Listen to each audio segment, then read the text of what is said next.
કે જો તમે કૃષ્ણમાં ભરોસો રાખશો ને તો તમારું અહિત થતું હશે ને કૃષ્ણ રોકી દેશે. તમારી જીત કૃષ્ણના હાથમાં આવી જશે, પછી તમારે ચિંતા નહીં કરવી પડે.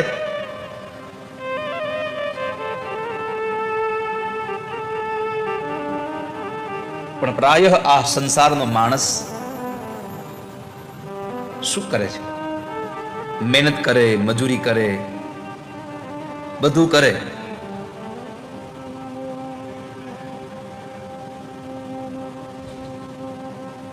એટલો પુરુષાર્થ કરે. આપણે કોઈ કામ કરવા ધારીએ ને, બે વસ્તુ પર આપણે વિચારધારા અટકી ઊભી રહે. એક પુરુષાર્થ અને એક પ્રારબ્ધ. આ બેમાં પ્રાય આપણી નજર હોય. કાં તો માણસને પુરુષાર્થથી મળે અને કાં તો માણસને પ્રારબ્ધથી મળે. પણ દુઃખ ન્યા છે કે જ્યારે માણસને પરાજય મળે ત્યારે એ માણસ પોતાના પુરુષાર્થને નિમિત્ત માનવાને બદલે એ પ્રારબ્ધને નિમિત્ત બનાવી દે કે મારા ભાગ્યમાં નહીં હોય. જગત પુરુષાર્થને પ્રારબ્ધ બંને પર વિચારે છે, પરાજયને અકળ પ્રારબ્ધનું પરિણામ ધારે છે. પરાજય મળે એટલે આપણે કહીએ કે ભાઈ તો મારા નસીબમાં નહીં હોય એટલે આવું થયું. પણ હકીકત પુરુષાર્થમાં કોઈ ખામી હોય છે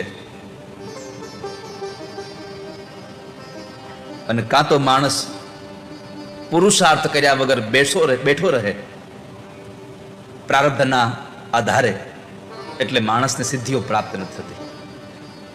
માણસના ભાગ્યમાં પુરુષાર્થ અને પ્રારબ્ધ બંને એક સાથે ભેગું થાય ત્યારે પણ કદાચ સિદ્ધિ પ્રાપ્ત કરી હોય તો માણસ પુરુષાર્થ કરે અને એમાં જો અફળ જાય તો પ્રારબ્ધની ઉપર એ બધું નાખી દે છે. પણ વિચારવા જેવું છે, કદાચ આપણા પુરુષાર્થમાં ક્યાંક ખામી રહી ગઈ હશે, આપણી મહેનતમાં ક્યાંક ખામી રહી ગઈ હશે, તોય આવું બને. તમારો ગમે તેવો સમય આવે પણ કેવલ પ્રભુને ન ભૂલશો, બાકી બધું ભૂલી જાજો. સુખ આવે ત્યારે પરમાત્માને ક્યારેય ન ભૂલવા. કેમ? સુખમાં જો ભગવાન યાદ હશે તો તમને સદ વિચાર મેળા કરશે. નહીં તો માણસ સારો સમય આવે તો જ નીચે ઉતરી જાય છે. જેથી કરી અને જ્યારે સુખનો સમય આવે ત્યારે પ્રભુને ભૂલશો નહીં તો તમારા વિચારો સારા ને સારા રહેશે અને તમે માર્ગ નહીં ભટકી જાઓ. દુઃખમાં ભગવાનને યાદ કરશો તો તમને ધૈર્ય મળશે. એટલે તો જો આપણા પરિવારમાં કોઈ સ્વજનનું મૃત્યુ થયું હોય અને ત્યારે લોકો જ્યારે શોકમાં હોય ત્યારે વડીલો શું કહેતા હોય? રડો નહીં, ભગવાનનું નામ લ્યો. કેમ? તમને ધીરજ ભગવાન આપે છે, પ્રભુ તમને ધીરજ આપી રહ્યા છે. તો દુઃખમાં પણ ભગવાનને યાદ કરશો તો ધીરજ મળશે. અને દેહાવસાને ઇદમેવ જાપ્યમ, તમારો અંતિમ સમય આવે ત્યારે પરમાત્માને યાદ કરશો ને તો મરવાનો જે તમને દુઃખ લાગી રહ્યું છે એ દુઃખમાં તમને મુક્તિ થઈ જશે. માટે પ્રભુને યાદ કરતા રહો. 3 સમયમાં, સુખમાં, દુઃખમાં અને અંતિમ સમયે પ્રભુને યાદ કરતા રહેજો. માણસને આશાઓ મરે ત્યાં સુધી મરતી જ નથી. મન મરે, માયા મરે, મર જાત શરીર, આશા તૃષ્ણા ન મરે, કહે ગયે દાસ કબીર. આ સંસારમાં બધું મરી જાય છે, આશા નથી મરતી છેલ્લે સુધી. ઘણા લોકોએ નક્કી કર્યું હોય આ દીકરાને પરણાવી દઈને એટલે આપણે નિવૃત્ત થઈ જવું છે. પણ દીકરાને પરણાવ્યા પછી શું કહેવાય? હજી હમણાં લગ્ન કર્યા, ખર્ચો બહુ થયો, લાઈન થોડું કામ કરાવવા લાગુ એટલે વળી પાછો ધંધો કરે. પછી દીકરાના ઘરે દીકરો જન્મે એટલે શું કે હવે 2 માંથી બિચારા 3 થયા, કેટલી તાણ પડે, લાઈન થોડીક હજી મદદ કરાવો એટલે હજી પાછો કામ કરે. આ સંસારમાં માણસ નિવૃત્ત ક્યારેક થતો જ નથી. સરકાર 58 વર્ષે નિવૃત્ત કરે ને, કેટલા વર્ષે કરે? 58 વર્ષે. સરકાર 58 વર્ષે નિવૃત્ત કરે. જાહેરમાં કીધું કે હવે તમે નિવૃત્ત, તો શું કરે? 1 વર્ષ એમને બેહીને પાછું પ્રવૃત્ત થાય. પાછો કહું, મને એકલા બેઠા બેઠા નથી ગમતું. માણસને નિવૃત્ત થવું જ નથી. આ ભાગવતની કથા મને તમને પ્રવૃત્તિમાંથી નિવૃત્ત બનાવવા માટે નથી, નિવૃત્તિમાં પણ નિવૃત્ત બનાવવા માટે છે. પ્રવૃત્તિમાંથી સૌ નિવૃત્ત બને. સાંભળજો, પ્રવૃત્તિમાંથી નિવૃત્ત તો સૌ બને, નિવૃત્તમાંથી પણ નિવૃત્તિ બનાવી દે એના માટે ભાગવતનો ગ્રંથ છે આ માણસ. નિવૃત્તિમાં પણ નિવૃત્તિ લઈ લેવાય. માણસ પોતાની અપેક્ષાઓને છોડી દે બાકી જો અપેક્ષાઓ સાથે મર્યા તો યાદ રાખજો, સંસારમાં કેવળ ને કેવળ એક જ સાધન એવું છે કે તું ભગવાન મોરારને યાદ કર, પરમાત્મા મુરારને યાદ કર, જેથી કરી અને તું જીવનમાં સુધરી જાય. તમારો સમય હોય ને ત્યારે સારું કામ કરી લેજો, બાકી સમય ક્યારે થપાટ મારી દેશે ને નક્કી નહીં. તમારા સારા સમયમાં સૌનું કામ કરી લેજો. તમારો સારો સમય આવે ત્યારે હવને ધ્યાન રાખજો. તમારો સારો સમય આવે ત્યારે સૌનું ધ્યાન રાખજો. કૃપા કરીને કોઈને ધ્યાનમાં રાખતા નહીં તો આપણો સમય આવે ત્યારે ધ્યાનમાં રાખીને બેઠા હોઈએ છીએ. તમારા સમયમાં સૌનું ધ્યાન રાખજો, કોઈને ધ્યાનમાં ન રાખશો. આપણા મર્યા પછી સંતાનો દાન પુણ્ય કરે એના કરતા આપણે પોતાની જાતે દાન પુણ્ય કરીને જવાય. આપણને પરમાત્માએ આપેલી સંપત્તિને સારા માર્ગમાં આપણે વાપરીને જવાય. છોકરાઓને કઈ ન જવાય તમે અમારા મર્યા પછી દાન પુણ્ય કરજો. હવે એ નહીં કરે તો તમારી મેળવેલી સંપત્તિ જો તમે તમારી જાતે વાપરી ન શકો તો સંપત્તિ મેળવી શું કામ? ઘણા લોકો નકરું કમાઈ જ કરતા હોય, વાપરે કાંઈ નહીં. પાછા જો વાપરવું જ નથી તો કમાવું શું કામ? એને તમારે વાપરવું જ નથી તો કમાવાની ઝંઝટ શું કામ કરો છો? પરમાત્મા સર્વત્ર છે. આ સંસારમાં એક પણ સ્થળ એવું નથી, ભૂત ભવિષ્ય ને વર્તમાન ત્રણેયમાંથી એકેય કાળ એવો નથી જ્યાં ભગવાન ન હોય. સર્વત્ર સર્વદા. ભાગવતમાં ભગવાન બોલ્યા છે યત્સ્યાત સર્વત્ર સર્વદા. તમે એક જગ્યા તો બતાવો જ્યાં ભગવાન ન હોય. સંધ્યાના સમયે ન ભોગ ભોગવાય ન ભોજન કરાય, સંધ્યાના સમયે કેવલ પરમાત્માનું ભજન કરાય, જેથી કરી અને આપણી બુદ્ધિ ખરાબ વિચાર ન કરે. સંધ્યાના સમય એટલા માટે કે મનના દેવ ચંદ્રમા અને બુદ્ધિના દેવ ભગવાન સૂર્યનારાયણ આ બે દુર્બળ બન્યા હોય. સૂર્ય અસ્ત થતો હોય, ચંદ્ર ઉદિત થતો હોય, એટલે વૃદ્ધ માણસમાં અને બાળકમાં બેમાં બળ ઓછું હોય. આવા સમયે આપણા વિચાર અને આપણી બુદ્ધિ બગડી ન જાય, આપણું મન ખોટા વિચારો કરવા ન બેસે, એટલા માટે સંધ્યાના સમયે ભગવાનનું ભજન કરવાનું કીધું છે. પ્રભુ બીજું કઈ આપો કે ન આપો, બસ તમારી ભક્તિ થાય ને તમારી કથા વારે વારે સાંભળવા મળે એવી કૃપા કરો. આવું કોઈ દી માંગ્યું ક્યારે? પરમાત્માના દર્શન કરવા જાઓ ને મંદિરમાં, વાલા ભક્તો, ભગવાનના દર્શન કરવા જ્યારે ભગવાનના મંદિરમાં જાઓ ત્યારે પરમાત્મા પાસે એક જ વસ્તુ માંગજો, ઠાકોરજી આજે જેવું દર્શનનું સુખ આપ્યું ને એવું વારે વારે દર્શનનું સુખ આપતા રહેજો. બીજું કઈ જોતું નથી પ્રભુ, આવું ને આવું સુખ અમને આપતા રહેજો. સ્ત્રીને અહીંયા આગળ સંદેશો આપ્યો છે કે જ્યારે એના લગ્ન થાય પછીના પુરુષો, જે પોતાના પતિ સિવાયના જે પુરુષો છે એને કેવા જોવા, તો લખ્યું છે કે પોતાના પતિની અથવા તો પોતાની ઉંમર કરતા મોટો હોય તો એને બાપ ગણવો, પોતાનાથી નાનો હોય એને દીકરો ગણવો, અને પોતાની જ ઉંમરનો હોય તો એને પોતાનો ભાઈ માની અને એની સાથે વ્યવહાર કરવો જોઈએ. બાકી પોતાનો જે પતિ છે એ જ એનો પરમેશ્વર છે, આવું માનીને એનું જીવન જીવવું જોઈએ, તો એનો સંસાર સફળ બને છે. એકવાર શહેરમાં દીકરો અને એની બહુ ને એના છોકરા બધા રહેતા હતા. પતિ પત્ની ગામડે હતા, ઘણા દિવસથી દીકરાનો કઈ સમાચાર નહીં, એટલે માએ એના પતિને કીધું સાંભળ્યું હમણાં છોકરાઓના કઈ સમાચાર નથી, હાલો ને આપણે જઈ આવીએ, એકવાર આટો મારી આવીએ. બાપે કીધું ના નથી જવું, હવે એ ત્યાં એનું કામ કરતા આપણે ક્યાં ત્યાં જવું. બહુ આજીજી કરી એટલે તોય પતિએ ના પાડી, એટલે આ સ્ત્રી એટલું કીધું કામ કરો, મને ન લઈ જાવ તો કાંઈ નહીં, પણ તમે એકવાર જઈ આવો ને, મને બહુ યાદ આવે છોકરાઓની, તમે જઈ આવો ને. ત્યારે પતિ જવા તૈયાર થયો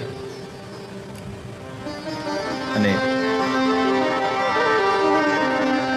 રાત્રિના સમય ગામડેથી નીકળીને સવારમાં પોતાના દીકરાના ઘરે શહેરમાં જાય છે. દરવાજો ખટખટાયો,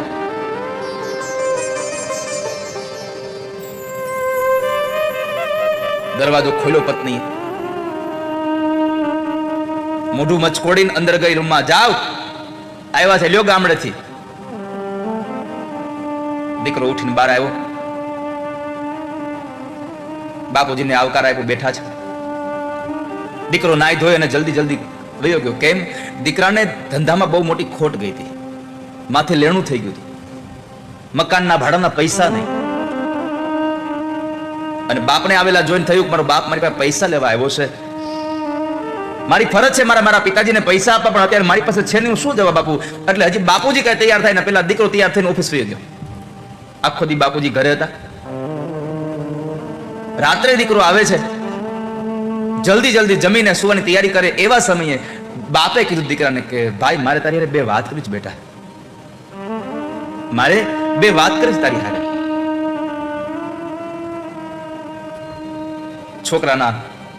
શ્વાસ માંડ્યા ધીમા થવા કે હમણાં બાપુજી પૈસાનું કહે ને હું શું જવાબ દઈશ.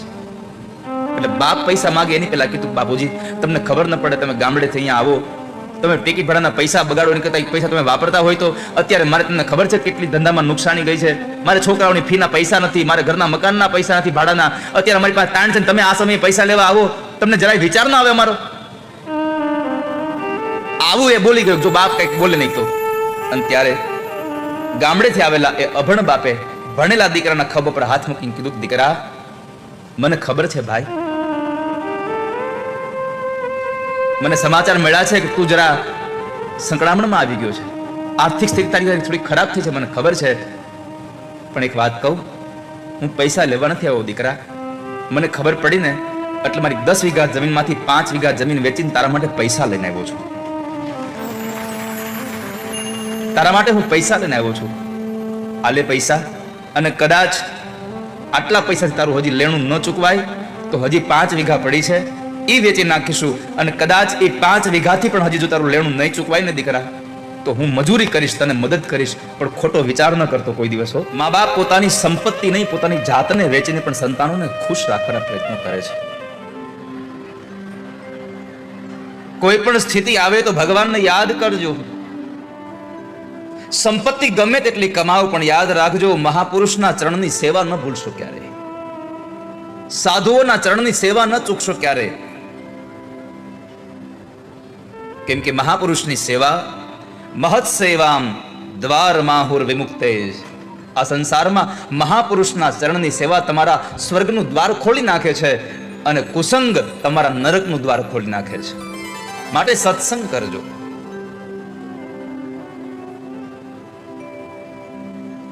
પોતાના સંતાનોને ઉપદેશ આપ્યો, મારું આ શરીર એ પ્રકૃતિનું પરિણામ નથી, મારી ઈચ્છાઓનો વિલાસ છે. તમે તમારી ઈર્ષાને છોડીને ચાલો, એમાં જ મહાપુરુષની સેવા છે.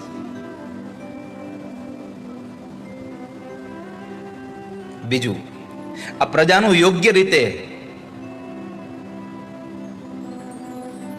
એનું ભરણ પોષણ થાય, એનું પાલન થાય, એ જ મારી સેવા છે.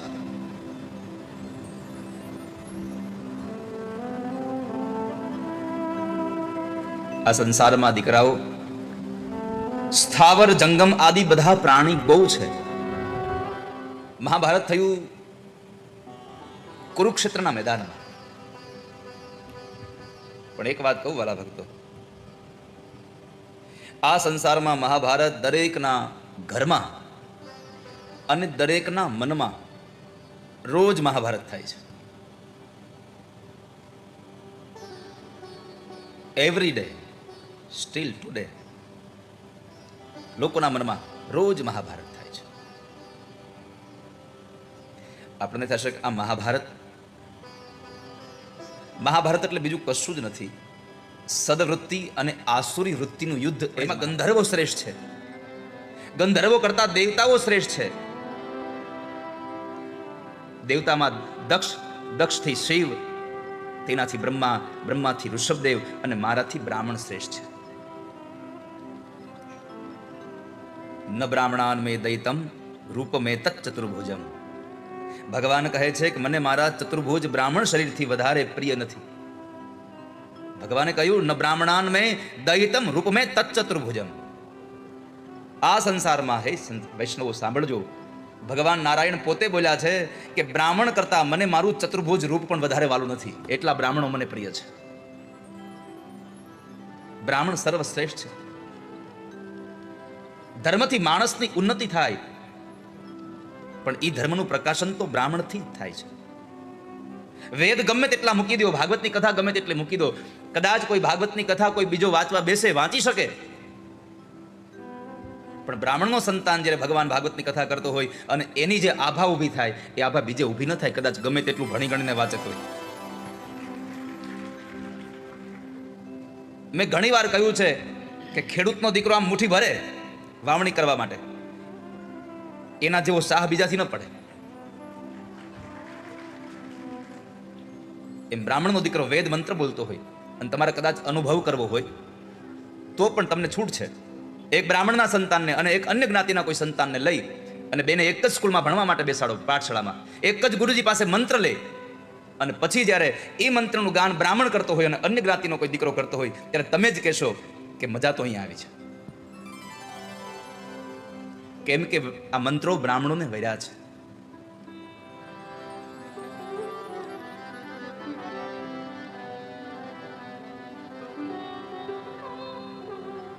દેવતાઓ મંત્રોને આધીન છે અને એ મંત્રો બ્રાહ્મણોને આધીન છે. અને એ દેવતાઓ મંત્રોને આધીન છે અને એ મંત્રો બ્રાહ્મણોને આધીન છે. એટલે તમે જો બ્રાહ્મણનો કોઈ પણ સંતાન તમારી ઘરે પૂજા કરવા આવે, ગણપતિની મૂર્તિ ન હોય તો એક નાની હોપારી લાવે અને એમાં એમ કે ભગવાનને ગણપતિ તમે આમાં બેસો એટલે ગણપતિ એમાં આવીને બેસે.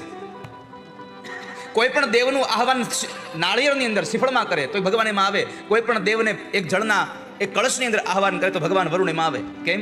એ બધા મંત્રો બ્રાહ્મણોને આધીન છે અને એ મંત્રોથી દેવતાઓને આધીન છે. ઉપનિષદ એમ લખે છે કે તમારી અંદર ચાહે ગમે તેટલી વિદ્યા બુદ્ધિ હોય પણ જો પરમાત્માને પ્રાપ્ત કરવા હોય તો 4 વસ્તુઓને છોડવી જ પડશે. 4 વસ્તુઓ નહીં છૂટે ત્યાં સુધી તમને પ્રાપ્તિ નહીં થાય. પેલું, દુષ્ચરિત્રથી તમારે દૂર રહેવું પડશે. ના આવી તો દુષ્ચરિતાન, તમારે તમારું ખરાબ ચરિત્ર છોડવું પડશે. બીજું, મનમાં કામ ક્રોધનો અશાંતિ જે છે એ અશાંતિને છોડવી પડશે. ત્રીજું, મનની જે ચંચળતા છે, મન એક જગ્યાએ બેસતું નથી, તમે એક જગ્યાએ બેઠા હો પણ મન ન હોય, એ મનની જે ચંચળતા છે એ ચંચળતાને દૂર કરવી પડશે. ચોથું, હું આ કર્મ કરીને ધર્મ કરીને હું સિદ્ધિને પ્રાપ્ત કરી લઉં, આ સિદ્ધિની લાલચમાં તમારે દૂર જવું પડશે. લાલચ જાગે ત્યારે તમારું અહિત થાય છે. જે માણસ વેદને વાંચતો વાંચતો પણ સંસારમાં ભેદ જોવે અને મનમાં નિર્મળતા જ ના આવે તો એવા માણસ ગમે તેટલું જ્ઞાન કહે આ સંસારને, પણ ભગવાનને તમે પામી ન શકો. તમે ક્યારે પ્રભુને તમે જોઈ ન શકો. ક્યારે બહુ સીધી વાત છે. પ્રેમ ગલીમાં કોઈ દી જેને પગ મૂક્યો જ ન હોય એને કેમ ખબર પડે પ્રિયતમ ક્યાં રહે છે? આમાં જેને ક્યારેય જીવનમાં પ્રેમ કર્યો જ નહીં હોય, આ પ્રેમની ભાષા એટલે તમે એવું ન સમજતા હોય છોકરા છોકરીની વાત ચાલે છે. અહીંયા તો એક ભગવાનના ભક્ત અને ઠાકોરજીના પ્રેમની વાત ચાલે છે. કારણ કે અહીંયા નિમ્ન કક્ષાના પ્રેમની વાત જ ન થાય. અહીંયા તો ઉચ્ચ કક્ષાનો પ્રેમ કે જે મીરાએ કૃષ્ણને કર્યો, જે નરસૈયાએ ભગવાન કૃષ્ણને કર્યો, જે જનાબાએ ભગવાન વિઠ્ઠલને કર્યો, એ પ્રેમની વાત થઈ રહી છે. આ દુનિયામાં માયાથી માણસ આખો આમ આંધળો બની ગયો, પણ એમાં આ માયામાં ફસાયેલો માણસ ભગવાનના રૂપનું વર્ણન કરવા બેસે. जिस अंधे ने भगवान को देखा ही नहीं वो रूप का अनुभव શું કરે આપણને? એ રૂપનું આપણને શું વર્ણન કરી બતાવે? પરંતુ એક વાત યાદ રાખજો વાલા ભક્તો, આ સંસારમાં તમે ગોળ અંધારામાં ખાવ તોય ભલે અને અંજવાળામાં ખાવ તોય ભલે, ગોળ ખાવ એ ગળ્યો જ લાગે. એમ નામ તમે ભાવે કે કુભાવે જેમ લ્યો તેમ, પણ તમને એને અસર થાય. નામ લિયા ઉન સબ લિયા સભી શાસ્ત્ર કા ભેદ, બિના નામ નરકે ગયા પઢ પઢ ચારો વેદ. જેને 4 વેદ વાંચ્યા હોય પણ છતાંય ક્યારે ભગવાનના નામનું સત્સંગ ન કર્યું હોય, ક્યારે કીર્તન ન કર્યું હોય તો એના વેદ પણ નિષ્ફળ જાય છે. માણસને ભગવાનના દર્શનની ઈચ્છા, એક વાછડું એને ઘરે મૂકી અને ગાય ચારો ચરવા વહી ગઈ હોય અને સાંજનો સમય થતો આવે ને વાછડું જેમ આખો દિવસ એની માની રાહ જોવે, પાંખ વગરના પક્ષીઓ માટે ચણ લેવા ગયેલી એની માં આવે નહીં ત્યાં સુધી પાંખ વગરના પક્ષીઓ જેમ એની માની રાહ જોવે અને લગ્ન થયાના તરત જ પોતાનો પતિ પરદેશ વયો ગયો હોય અને એ પરદેશથી આવનારા પતિને પોતે મળવા માટે જેટલી ઉત્સુક જે પત્ની છે એ પત્ની જેટલી ઉત્સુક છે એટલી ઉત્સુકતા આ સંસારના વૈષ્ણવમાં ભગવાનના દર્શનની જાગે તો મારો ઠાકોરજી દર્શન આપે, બાકી એમને દર્શન ન મળે તમને. અજાત પક્ષા ઇવ માતરમ ખગા, પક્ષીની જેમ રાહ જોવાય, વાછડાની જેમ પોતાની માની રાહ જોવાય. અને એક પત્ની પોતાના 5 વર્ષથી પોતાના પતિની રાહ જોતી હોય અને મળવા માટે જેટલી ઉત્સુક હોય એટલી ઉત્સુકતા આપણામાં જાગે તો ઠાકોરજી દર્શન આપવા આવે. આ કામના છે પ્રભુ દર્શનની. અને છેલ્લે મોક્ષ. ભગવાનનો વૈષ્ણવ તો કોઈ મોક્ષ માગે, મારે ઠાકોરજીને ભજવા છે, બસ મારે ભગવાનને ભજી દેવા છે. પ્રભુ ભજન થાય, પ્રભુના નામનું નાણું મેળવે. આ સંસારમાં ભગવાનના નામનું નાણું ભેગું કરવાનું છે. ક્યારેક ક્યારેક તમે જુઓ ભાવ હોય તો બે ભાઈઓના ખેતરના શેઢા ઉપર રાખેલો એક પથ્થર, અને એ વખતમાં કલર નહોતો એટલે સિંદૂર લગાડતા હતા, અને વર્ષોથી પેઢીઓથી લગાડતા સિંદૂરના એ પથ્થરમાં પણ આપણને ભગવાન દેખાવા લાગે. અને ક્યારેક મોટા મોટા મંદિરોમાં પણ સારામાં સારી મૂર્તિ હોય તો એમાં જઈએ તો આપણને ક્યારેય ભગવાન દેખાય નહીં, એમાં પ્રભુ ન દેખાય આપણને. કેમ? આપણો ભાવ નથી. ભાવે હિ વિદ્યતે દેવો તસ્માદ ભાવ હિ કારણમ. આ સંસારમાં ભાવ હોય તો જ ભગવાન તમને દેખાય, ન કે ભગવાન ન દેખાય. સૌથી શ્રેષ્ઠ કોઈ ભક્તિ હોય તો એ આત્મસમર્પણ છે, નિવેદન. પોતાનું સર્વસ્વ ભગવાનને આપી દીધું. અને આપણે કોઈકના થઈ જઈએ પછી એમ ન કહેવું પડે કે આ વસ્તુ તમારી છે, આ વસ્તુ તમારી છે, આ વસ્તુ તમારી છે. આપણી જેટલી વસ્તુ હતી એ બધી આપોઆપ એની થઈ જાય. આપણે જેના થઈ જઈએ એનું બધું આપોઆપ થઈ જાય. આપણે લગ્ન કરીને આવીએ પછી આપણે કહીએ આ પત્ની મારી છે, પત્ની એમ કહે કે અમારા પતિ છે.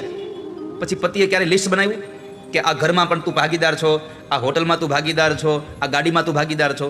ના. કોઈને પૂછ્યા વગર પત્ની કહે છે આ ઘર અમારું છે, આ ગાડી અમારી છે. કેમ? આ પતિ મારો છે એટલે પતિની જેટલી વસ્તુ છે બધી વસ્તુ મારી થઈ ગઈ છે. આપણે એકાદશી રહ્યા હોઈએ અને બપોરે આપણને ભાવતું ભોજન બરાબર બાજુવાળાની થાળીમાં પીરસાય, આપણે એકાદશી તોડી નાખીએ કે હવે બીજી એકાદશી દેશું. એવી એકાદશીઓ તમને ફળ ન આપે. એકાદશી તો તમને એ ફળ આપે કે જે એકાદશીમાં તમારી નિષ્ઠા હોય.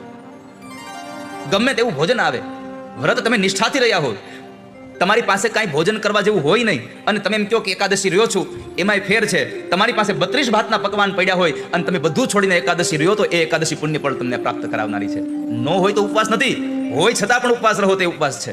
અને માણસ જીવનમાં કાંઈક રહેશે તો જીવન ધન્ય બનશે. ઘણા બધા લોકો કહેતા હોય અમે પૂનમ રહીએ, અમે 11 રહીએ, ઘણા બધા લોકો આઠમ રહેતા હોય, ઘણા બધા લોકો સોમવાર મંગળવાર રહેતા હોય, એમાં ઘણા બધા હખણાઈ રહેતા હોય. આ હખણા રહેવું એ હોતે મોટું વ્રત છે. કોઈને નડો નહીં ને તોય મોટું વ્રત છે. પણ આપણા દુનિયામાં, આપણા જીવનમાં કેવું છે ખબર? આપણે પોતે ન દેખાઈએ, બીજાને આગળ કરીને ત્રીજાને નડીએ. આપણે તો હારા રહીએ, પાછા ત્રીજાને આગળ કરી દઈએ.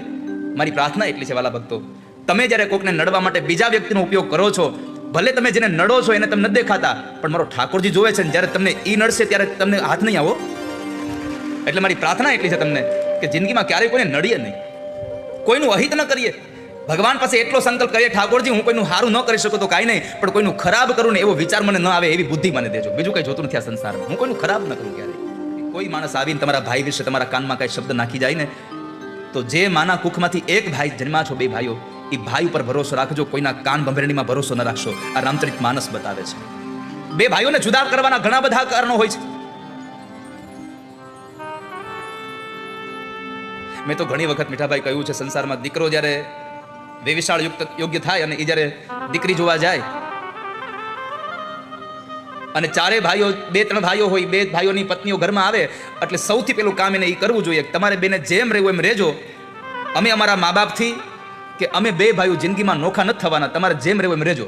બાંધીને રહ્યો તો તમારે ભેગું રહેવાનું છે, હંપીને રહ્યો તો તમારે ભેગું રહેવાનું છે. આવું જો 2 ભાઈઓ ભેગા થઈને પોતાની પત્નીને કહી દે ને, તો આ સંસારમાં 2 ભાઈઓ નોખા થવાનો પ્રસંગ ક્યારેય ન બને જિંદગીમાં.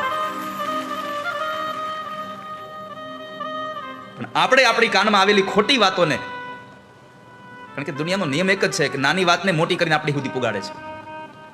અહીંયાથી નીકળેલી વાત 10-15 લોકો સુધી પહોંચે ને ત્યાં સુધીમાં કેટલી મોટી થઈ ગઈ હોય છે. કારણ કે હવે પોતાનું થોડુંક નાખતા જાય અંદર, અને પોતાનું ભેળવે નહીં ત્યાં સુધી મજા ન આવે. તો રામચરિત માનસનો એકમાત્ર ઉદ્દેશ છે 2 વ્યક્તિઓને જોડવાનું કામ કરે છે. તો એવી રામચરિત માનસમાં ભગવાન રામનું મર્યાદાનું પાલન થાય, વિવેકનું પાલન થાય, વૈરાગ્ય ભરતજી મહારાજનો અને સદવિચાર શત્રુઘ્ન મહારાજના. રામ જ્યારે વનમાં ગયા ને ત્યારે સૌથી જો ખરાબ દયની દશા કોઈની હતી ને તો એકમાત્ર શત્રુઘ્ન મહારાજની હતી. ચારેય ભાઈઓમાંથી સૌથી મોટો ધર્મ કોનો? રામ, લક્ષ્મણ, ભરત કે શત્રુઘ્નનો? શત્રુઘ્નનો ધર્મ સૌથી મોટો હતો. પિતાના વચનને ખાતર પોતે જંગલમાં જતા ગયા રામ, એ તો બરાબર છે, પણ બધું થયા પછી રામ જંગલમાં ગયા, લક્ષ્મણ જંગલમાં ગયા, ભરતજી ગામની બહાર એક ખાડો કરાવીને રહ્યા, પિતાજી સ્વધામગમન થઈ ગયા. અને એ અવસ્થામાં અહીંયા માતાઓને સાચવી, અયોધ્યાની પ્રજાને સાચવવી, એનો જે કારભાર ભરતજી મહારાજે દશરથ ઉપર નાખ્યો હતો કે દશરથ, શત્રુઘ્નને કહ્યું, શત્રુઘ્ન તમે આ સંસાર ચલાવજો, તમે આ રાજ્યને ચલાવો. ત્યારે બધાને સુખ આપવા માટે પોતાના ભાઈના વિયોગમાં દુઃખી એવા શત્રુઘ્ન મહારાજ દિવસે માં જમ્યા નહોતા. કૌશલ્યાને જેમ કીધું, માં મને ભૂખ બહુ લાગી છે. માં આંસુડા છાડતા છાડતા પોતાના આંસુડાને લૂસી અને જ્યારે માં ભોજન પીરસવા માટે બેઠા છે ત્યારે શત્રુઘ્ન મહારાજે પૂછ્યું, માં તમે જમ્યા? ના, તો હું નહીં જમું. શત્રુઘ્ન મહારાજે માં નહોતા જેમાં તો પોતે જમવાનું છોડી દઈ માને જમાડ્યા. ભગવાન જ્યારે અયોધ્યામાંથી નીકળી ગયા ને ત્યારે ગામના શેરીઓની સફાઈ કરનારા માણસો, કામદારો સફાઈ કરવાનું બંધ કરી દીધું. સંગીત જે વગાડતા હતા એ સંગીત વાળાએ સંગીત ગાવાનું બંધ કરી દીધું. ગાયોએ પણ રડવાનું ચાલુ રાખ્યું, ખાવાનું બંધ કરી દીધું. અને ત્યારે શત્રુઘ્ન મહારાજ એક એક લોકો પાસે જઈ પ્રાર્થના કરે છે કે તમે આવું ન કરશો. સફાઈ લોકોને જઈને કીધું કે લ્યો આ પૈસા, પણ તમે એવું અયોધ્યાને શણગારો કે મારા રામજી આવે ત્યારે આ અયોધ્યા એકદમ સાફ સુથરું હોવું જોઈએ. એને ફરી પાછા કામે લગાડ્યા. સંગીતવાળા લોકોએ રિયાજ મૂકી દીધો, એને જઈને કીધું કે તમે આ સંગીત નહીં ગાઓ તો રામજી આવશે ત્યારે કોણ ગાશે? લ્યો તમારું આ નગદ પુરસ્કાર, તમે સંગીત એવું ગાવ કે જ્યારે મારા રામજી આવે ત્યારે સંગીત એવું ગાવું જોઈએ કે મારા રામજીને આનંદ થઈ જવો જોઈએ. અને ગાયો પાસે જઈ બે હાથ જોડીને કીધું કે માં, તમે આ ઘાસ નહીં ખાવ તો દૂધ કેમ મળશે? માં, તમે એટલું ઘાસ ખાવ તમારા ઉદરમાં એટલું દૂધ તૈયાર થાય કે જ્યારે મારા રામજી આવે ત્યારે તમારા આંચળમાંથી દૂધને દોહવું ન પડે, એમનેમ દૂધ નીકળવા લાગે અને આ શરીર આખી સફેદ થઈ જવી જોઈએ. આ બધાને આશ્વાસન આપી, બધાની પાસે કામનું પ્રેરણા રાખી અને અંતે પોતાના મહેલમાં ઓરડામાં જઈ અને રામ રામ કરતા કરતા શત્રુઘ્ન મહારાજ ધરતી પર ઢળી પડે છે. આ સૌથી મોટો ધર્મ હતો કે પોતાની જાતને દુઃખી હોવા છતાં સમાજની સામે સુખી બતાવી, સમાજને સુખ આપીને પોતે એકાંતમાં દુઃખને વેઠી લઈ, એ મોટો ધર્મ છે આ સંસારનો. એ ધર્મની વાતો કરી આવી. રામચરિતમાનસ પછી તો આપણે જોયું છે કે ચારે ભાઈઓ ગુરુગૃહે ભણવા ગયા. બહુ નાની સમયની અંદર બધી જ વિદ્યાઓ પ્રાપ્ત કરી. 16 વર્ષની ઉંમરમાં ભગવાન રામે પરિક્રમા કરી, યાત્રા કરી. એને વૈરાગ્ય લાગ્યો. એ વૈરાગ્યને દૂર કરવા માટે વશિષ્ઠ મહારાજે યોગ વાસિષ્ઠ રામાયણનું ગાન કર્યું. અને આ બધું કરતા કરતા પછી વિશ્વામિત્ર મહારાજની સાથે યજ્ઞની દીક્ષા કરી. જનકપુરમાં જઈ ધનુષ યજ્ઞમાં જઈ અને એ ધનુષને તોડી માં જાનકી સાથે વિવાહ થયા. એક જ માંડવે 4 ભાઈઓના લગ્ન થયા. જાન પરણીને આવી અને પછી થોડા સમયમાં જ કૈકેયીના વચનને ખાતર ભગવાન રામ લક્ષ્મણ અને માં જાનકી જંગલમાં ગયા. ત્યાં આગળ પંચવટીમાંથી માનું હરણ થયું અને રાવણ લઈ ગયો. પણ ભગવાને રામ, લક્ષ્મણ અને એ 2 ભાઈઓ સાથે મળી હનુમાનજી મહારાજ સાથે મિલન થયું અને સુગ્રીવ સાથે મિત્રતા થઈ. વાલી પુત્ર અંગદને સાથે લઈ અને પછી ભગવાન વાનર સેનાથી સામે કિનારે જવા માટે એક સેતુ બનાવ્યો અને લંકામાં જઈ અને ભગવાન રામે રાવણને દશાનંદને મારી માં જાનકીને પાછા લઈ આવ્યા.